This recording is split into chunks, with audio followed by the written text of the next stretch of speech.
అందరికీ వినాయక చవితి శనార్థులు. ఎట్లయితున్నది పండగ? వాడవాడలా బొజ్జ గణపతిని నిలబెట్టిండ్రులే. మా సత్తి కూడా గణపతి పూజలు చేసిండట. మరేం మొక్కిండో తెలుసుకుందాం కానీ అందరినీ దేవుడు చల్లగా చూడాలని కోరుకుంటా ఇయాలటి తీన్మర్ వార్తల్ని సురు చేద్దాం. ముందుగా హెడ్లైన్స్. ఘనంగా జరుగుతున్నాయి గణపతి సంబురాలు. ఖైరతాబాద్ పెద్ద దేవునికి మా వందనాలు. ముంగట రాబోతున్నది పువ్వ కరువు. తిండి లేక మనకు కడుపే బరువు. చెప్రాశి కొలువుకు చెప్పలేనన్ని దరఖాస్తులు. సర్కార్ కొలువులే పోరగాండ్లకు ఆస్తిపాస్తులు. రాములవారి నగలమ్మిన అయ్యవారు. 3 ఏళ్లు వనవాసం పంపిన జడ్జి సారు. వినాయకునికి పూజ చేసిన సత్తి. మళ్ళా ఉల్లిగడ్డ రేట్లు ఫిరం కావద్దు. డబల్ బెడ్రూమ్లేమో సత్తిగానికే ముందు రావాలి. ఫ్రెండ్లీ పోలీసింగ్ పోర్టువలు దిగిన మంగ్లీ.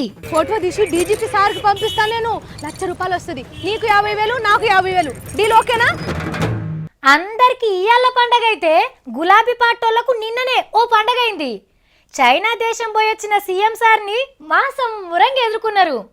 ఇది సరే గాని బంగారు తెలంగాణ కోసం కాళ్లకు గిరికలు కట్టుకొని తిరిగే కేసీఆర్ సారు 10 రోజులు రాష్ట్రంలో లేడంటే ఎంత ముఖ్యమైన పని మీద పోయిండో తెలుసా మీకు? తెలియదా? ఈ వార్త చూసైనా తెలుసుకోండి. హిమ్మ చీకట్ల శింకులు రాలుతుండగా 10 దినాల తర్వాత తెలంగాణ గడ్డ మీద అడుగు పెట్టిండు సీఎం సారు బుధారం పొద్దుమికి.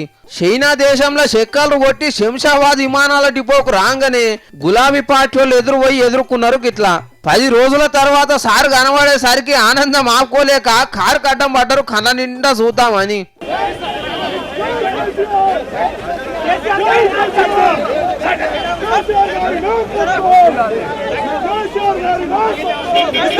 పది 15 మంది లీడర్లను పెద్ద ఆఫీసర్లను ఎంట పెట్టుకుని ఎర్ర దేశంలో ఎకనామిక్ ఫోరం మీటింగ్ అయిన సీఎం సారు దగ్గర 30-40 పెద్ద కంపెనీల ఓనర్లతోని తెంపులేని మీటింగులు పెట్టి మన రాష్ట్రంలో అలా కంపెనీలు పెట్టాలని కోరిండు. ఇక ఎల్ఈడి టీవీల కంపెనీ, సెల్ ఫోన్లు తయారు చేసే కంపెనీ వాళ్ళు మనతానికే వస్తామని పెట్టిండ్రట. ఇక అంత దూరం పోయి చైనా అందాలు చూడకుంటే ఎట్లని చైనా కూడా బుద్ధుని విగ్రహం, అద్దాల నగరాలను చూసి వచ్చిండు. కేసీఆర్ పోయొచ్చిందంటే ఒట్టుకుంటది ఆ ముచ్చట. కోట్ల రూపాయల పెట్టుబడితోని కొత్త కంపెనీలు వచ్చినట్టే మన తానికి. మనోళ్లకు మస్తు కొలువులు దొరకడు కూడా ఖాయం.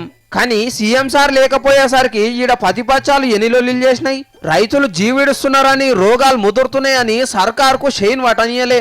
ఇక సార్ వచ్చిండు కాబట్టి అన్ని సమస్యలకు జిందా తిలిస్ మాదాస్ వంటి మందు దొరికినట్టే అంటున్నారు సార్ పంచనం తెలిసిన వాళ్ళు. వినాయక చవితి పండగ స్పెషల్ మేము వంటల ప్రోగ్రాం చేసినాం, చూసిండ్రా? ఉండ్రాళ్ళు, పులిహోర చేసింది మా పెద్దమ్మ. అబ్బా, మా సత్ అయితే హంగామా చేసిండు అనుకో రాదుండ్రి. మా ముచ్చట అటుంచితే ఇక హైదరాబాద్లోనైతే అబ్బబ్బబ్బబ్బా పండగ ముచ్చట చెప్పవశమే కాదు. ఏ కాలనీలల్లా చూడుండ్రి, ఏ గల్లీలల్లా చూడుండ్రి, ఇగ్రాలు, రంగురంగుల కాగితాలు, లైట్లతోని మండపాలను మస్తుగా సింగారించిండ్రు. సరే కానీ బొమ్మలు చూసుకుంటా ముచ్చట్లు చెప్పుకుందాం, సరేనా? వినాయకుని పండుగ జోర్దార్గా నడిచింది ఇవాళ. మన ఖైరతాబాద్ పెద్ద వినాయకుని కాడ సంబరాలు చూడాలంటే 2 కళ్ళు జాలలేదనుకోండ్రి.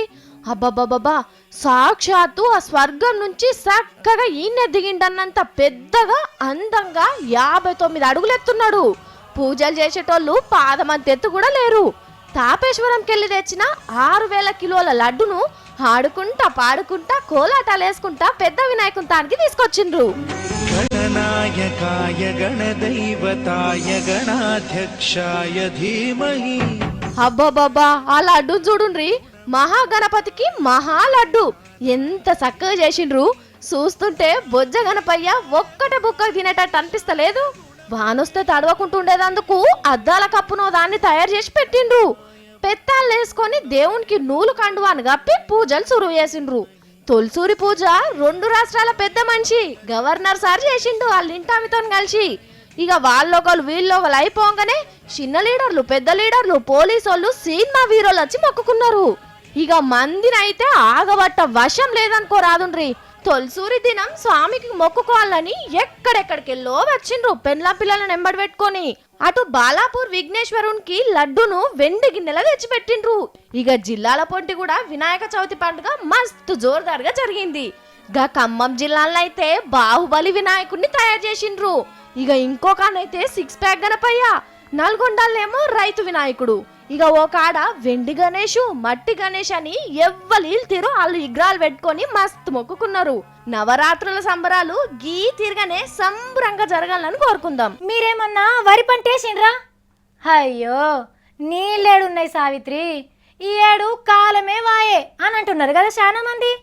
కానీ ఆడీడ బోర్లున్నోళ్ళు వేసుంటారు కదా వరి. ఇక మీకు పుట్లకు పుట్లు వండితే దయచేసి అమ్ముకోకుండ్రి, బియ్యం పట్టించి కూడా అమ్ముకోకుండ్రి. అట్లనే పాత సన్న బియ్యం ఏమన్నా ఉంటే దాసుకొని తినుండ్రి. సుట్టపొల్లు వచ్చినప్పుడు మాత్రమే వండుకోండ్రి. ఇక వీలైనంత వరకు దొడ్డు బియ్యం తినుడే అలవాటు చేసుకోండ్రి. ఎందుకు ఇదంతా చెప్తున్నంటే ఇగో గీ వార్త చూస్తే తెలుస్తుంది. అన్నానికి సున్నం కొట్టిందుల్లా కరువు కాలం. ఆన లేక సగానికి సగం వరి పండించుడు తక్కువైంది రాష్ట్రంలా. వడ్ల పేర్లు చెప్పరాదు అందురు ఇన్నొద్దులు. అసోంటిది ఏం వడ్లు పోయాలే అన్నోళ్ళే లేరట. ఆనదేవుని నమ్ముకుంటే అంగట్ల బతుకులు అమ్ముకున్నట్టే అవుతుందని వ్యవసాయం తెరువుకే పోతలేరట చాలా మంది రైతులు. ఆన్నో ఇన్నో నాటు పెడితే టైంకు నీళ్ళు అందక ఎండిపోతే బర్లను మేపుతున్నారు. కరువు మీద మన్ను వడ అగ్వకావులు దెబ్బ చేను లెక్క చేసింది రైతుల బతుకులను. కుండలుంటేనే కదా గంటలోకి వచ్చేది. నాట్లే వేయనప్పుడు వడ్లేం చెల్లి వండుతాయి. ఇక మన ఇంట్లోకి గాసమేడికెళ్ళొస్తుంది. బాస్మతి సన్న బియ్యం కాదు కదా, దొడ్డు బియ్యం దొరికిందే మా భాగ్యం అనుకొని మురుసుకుంటా తినాల్సి వస్తుంది. దేశానికి అన్నం పెట్టే అన్నపూర్ణ సోంటి తెలంగాణ ఇక బయటి రాష్ట్రాలకెళ్ళి బియ్యం తెప్పించుకునే పరిస్థితి వచ్చినట్టే. బియ్యానికే కాదు, ఉప్పు, మిరపకాయ, పప్పు, బెల్లం, ఎచ్చ మసాలాది కూడా గిదే పరిస్థితి. మందికి సరిపడు పంట లేదట్టి తాప. రోలుకు కరువు వచ్చే రోజులు ఎట్లుంటాయో చూడబోతున్నాం అన్నట్టు ఇక రేపు మన్ను బుక్కి మంచినీళ్ళు తాగే రోజులు వచ్చినా రావచ్చు. కాబట్టి ఎక్కువ తక్కువ అన్నం వండి ఖరాబ్ చేయకుండ్రి. బియ్యం గింజను బంగారం లెక్క భద్రంగా దాసుకోండ్రి అని సలహా ఇస్తున్నారు రైతన్నలు. నేను ఈ బండి మీదకి వెళ్ళి కింద పడ్డట్టుంటాను, అప్పుడు మీరు వచ్చి నన్ను లేపుర్రి, నేను సెల్ఫీ తీసుకుంటాను. అప్పుడు మనకు మంచిగా అవుతుంది. ఓకేనా?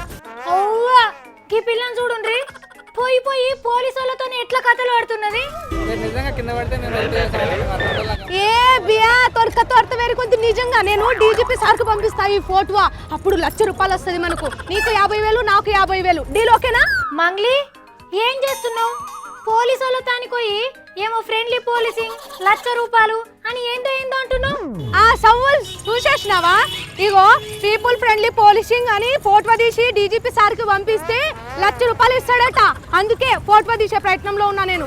అందుకని పోలీసు వాళ్ళతానికి పోయి నీకు 50 నాకు 50 అని డీల్ మాట్లాడుకుంటున్నావా? నీకేం తెలియదు. కటమెర్చిలేయి కాయకర్తో మాకరచు ఇదే పోలీస్ మ్యాటర్ కాయకతో నేను గుడ్డామ లెక్క ఇట్లా యాక్షన్ చేసుకుంటా పోతూ ఉంటా. నువ్వు వచ్చి నన్ను రోడ్ దాటిపి సరేనా, హెల్ప్ చేయి సరేనా. అప్పుడు నేను సెల్ఫీ ఫోటో తీసుకుంటా సరేనా. అలా ఎందుకమ్మా, నీ పని నువ్వు చేసుకో. నిజంగా గుడ్డి వాళ్ళైతే దాటిస్తాం కదా. ఈ కామాయిని కెమెరా చెల్పురాడి.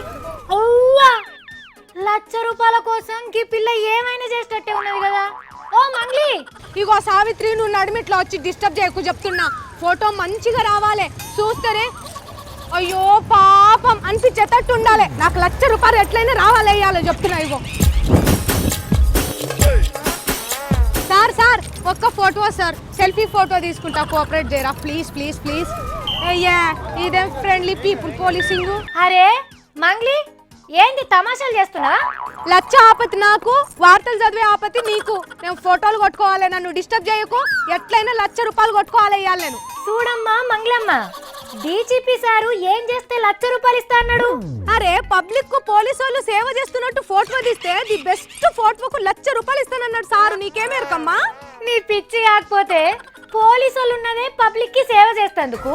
వాళ్ళ డ్యూటీలు వాళ్ళు చేస్తే వాళ్ళ ఫోటోలు తీసిన వాళ్ళకు 1,00,000 రూపాయలు ఇచ్చుడేంటి? ఇది డ్యూటీ కాదమ్మా, ఎక్స్ట్రా కరిక్యులం యాక్టివిటీ. నీ తలకాయ ఏం కాదు. తప్పుడు పని చేసే పోలీసు వాళ్ళ ఫోటోలు కొట్టి దొరకబడితే 1,00,000 రూపాయలు ఇస్తావంటే ఓ అర్థం ఉంటది. ఇదేదో తేడా అనిపిస్తలేదు నీకు? అట్లనా? కొంతమంది అంత మంచి పని చేస్తే ఇవాళ డీజీపీ సారు అంత మంచి ఆఫర్ ఎందుకు పెట్టేటోడమ్మా? మొన్న నాకు తెలిసిన లోగలు కంప్లైంట్ పెడతామని స్టేషన్కు పోయినరట. ఇక చూడు, కంప్లైంట్ రాస్తందుకు 500 అని తోలుక రావాలని 500 గుంజినరట. టౌన్ కు ఓడే తప్పైంది అని నాకొచ్చి చెప్పుకున్నారబ్బా. మరి పబ్లిక్ పోలీసు వాళ్ళు దోస్తానన్నప్పుడు దోస్తాన్ దగ్గర పైసలు తీసుకుంటే తప్పేమున్నదమ్మా? పోలీసు వాళ్ళకు దోస్తుకు దోస్తు ఆసరాగాడా? వాళ్ళు కూడా గట్లనే అనుకున్నారేమో. ఇంకా కూడా కొంతమంది అట్లనే అనుకుంటున్నారు. గసుంటోళ్ళని పట్టిస్తే లచ్చిస్తామనాలి, మర్యాద ఇయ్యనోళ్ళుంటే మంచిగా అరుచుకోవాలి. కానీ డీజీపీ సార్ అన్న మాట ఎందుకో ఎలుతు కొడుతుంది మంగ్లీ. అరే నువ్వు ఇంకా 1950 ధమాకే వాడుతున్నావు తల్లి. నువ్వు ఎప్పుడు బాగుపడతావో ఏమో. ఏమనుకుంటున్నావు ఈ జనరేషన్? సెల్ఫీలు వాట్సాప్ లో జనరేషన్ అమ్మా. ప్రతిదీ క్యాచ్ చేసుకోవాలి. నీ మూతుంటది. ఉత్తమ పోలీసు వాళ్లకు ఎట్లయినా ప్రైజులు ఇస్తారు. జనవరి 26కో ఆగస్టు 15కో. కింది లెవెల్ల ఫ్రెండ్లీ పోలీసింగ్ ఎట్లయితుందో తెలుసుకోవాలి. గది నేనంటున్నా. ఇగో సావిత్రి, నువ్వేమో చేసేటట్టే ఉన్నావు. ఇవాళ నాకు వచ్చే లచ్చను రాకుండా చేసేటట్టున్నావు. మంచిగుండదు చెప్తున్నా. ఏమేమో వీలు కాని పనులన్నీ చేయమంటున్నావు. ఎందుకు వీలు కాదు? మీరైనా చెప్పుండ్రుల్లా. మనందరి దగ్గర ఫోన్లు ఉన్నాయి. మంచి పని చేసిన వాళ్ళ పోటు వాళ్ళకు లచ్చిస్తామన్నప్పుడు లత్కోర్ పనులు చేసిన వాళ్ళ పోటు వాళ్ళు కొడితే కూడా ఇయ్యాలి కదా. గది నేను అంటున్నా. అడికపో. ఇగో చెప్తున్నా ముందుగానే, నా ₹1,00,000 ఎడికన్నా పోవాలే. నీ సంగతి చెప్తున్నా. కాయకెరిచి కాయనిపోతూ చూసిండ్రా మా మంగ్లీ ఏమంటున్నదో? మీరన్న చెప్పుండ్రుల్లా. నేను చెప్పింది కరెక్టా కాదా?